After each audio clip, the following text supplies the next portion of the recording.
Okay, we got one side out. This side here, still got a little bit of brush. The tree, when it fell, it broke that oak there. I don't know if you can see it. It got some glare. Broke that little oak, and then there's another little oak in the creek it broke. But not too bad. And here's a big limb here. A couple of limbs here. Got all this brush.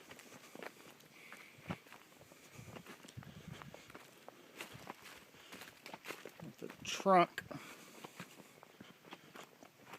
Big trunk here. Pretty good sized tree. Here's where it snapped off. And some more limbs here. Bunch of brush down there. That's the top there. Some more of it over there. So there's a lot of tree.